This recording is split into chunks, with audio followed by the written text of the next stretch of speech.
finish so strong, you went 5-1 in the division, but you didn't make the playoffs. Obviously, pluses and minuses. How do you kind of balance those two things out? It's a pretty tough balance, but you know, I think you have to you know, take the good with the bad and the bad with the good, and you know, just try to analyze everything that happened, and you know, go into this off season trying to figure out how not to let it happen again, how to prevent it at all costs. So you know, I think we got a lot of soul searching to do, a lot of thinking to do, and you know, I think our opportunities will rise. Can you talk about what Deshaun brings to the offense?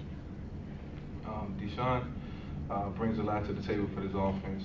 First off, stretching the defense, giving us an opportunity to work underneath and get the big plays downfield when we have the opportunity to. So, you know, he's invaluable to this offense. I mean, things he does allows us to do a lot of different things, and you know, we love having him on this team, and you know, he's our teammate. Can you talk a bit about what you have planned for the offseason? This offseason, I plan to work harder than I ever worked before. I don't know how long I'm going to allow myself to take time off, but I will be right back at it, working out and get myself into playing shape for durability in the next couple weeks or so. So I really won't have an off season or have an opportunity to take any time off. You know, just got to dedicate myself to my craft and my position, and everything that I've learned this year, just taking it to the next level, taking it a step further. So I'm excited about that. At the same time, you know, going to dwell on the things that happened this year and watch a lot of film and see how we can get better. Michael, there's one negative to your season. It was the interceptions and turnovers. How do you correct that? I mean, that's not something you can fix by lifting more weights or running more laps. How do you deal with that in the offseason? You know, just not allowing it to happen. I mean, you said it yourself. You know, there's nothing you can do about it. But I think we've had an opportunity to win a lot of football games that we was in. You know, certainly the turnovers hurt and didn't allow us to take it a step further and win those games. But you know, every season is different, and I still feel like I do a great job in not turning the ball over.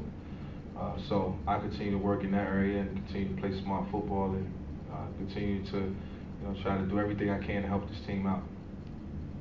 Mike, do you have a gut sense at the end of the year? There's always going to be some type of changes. Do you have a gut sense about what kind of change could happen here? No, I don't think. I don't think there will be any changes. I mean, for what reason? I think, like I said, you have to take, all the positives, the things that we were able to make happen and build on it. Going down the stretch and as a football team, we know what we did and what we've done to put ourselves in a position to win the last 4 games, which was tough football games, and there was a lot on the line. So we was able to come together and make it happen. Like I said before, and I'll reiterate it again. You just can't. Sometimes change is good, sometimes it's not. But that's not my decision, and I think everything will be fine. Michael, do you think you finish on a 4-game win streak, a 501 division ranking against that backdrop? You shake your head thinking a little bit of that? Yeah, I mean, you just think about the games that you could have won, the games you had a chance to win, the positions that we was in, but you can't cry with spilled milk. What's done is done, and you can't change the past. And you just got to look forward to the future. And like I said, every guy has to look in the mirror and figure out, what he didn't do so well and what he did do. That was beneficial for the team. And, I have to do it as well. We all do. So, we just have to, make sure we do the right things and take the right steps to put this organization in a position to compete for a championship. And, I think we all know what we need to do. 2 more guys. Michael, did you guys feel like you were just hitting your stride now with this 4-game winning streak and that you didn't get enough chances after getting off to the start this year? That's the unfortunate part about this. It feels so right now. Everybody gelling together, our team getting closer as a unit. Everybody's understanding their coaches and what they're trying to do, the philosophy, and we're all talking about it. It just feels right, like I said before, and you know, that's going to be direct carryover into next season. And you know, we've all talked about it as a team, and we know it needs to be done. So, you know, we're flying under the radar, and you know, definitely try to shock some people next year. Last year, you threw a lot of touchdown passes. You threw touchdown passes this year.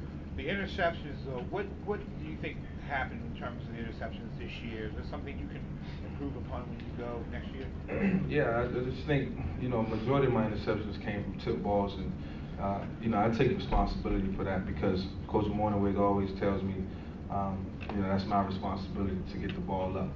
Maybe I try to throw a sidearm pass, or you know, the defensive tackle just got his hands on the ball. So it's no way to prevent that other than, I don't know, talking to my quarterback coach and figuring it out, but that's never happened to me before. So, you know, like I said, I'm not going to dwell on that. I don't think our season was decided based on how many interceptions I threw. You know, it was just a smorgasbord of things that happened that we all know we could change and we could have done better. I take responsibility for my actions, and you know, I'm man enough to say that. And you know, next year will be totally different. Thanks, Promise. Mike.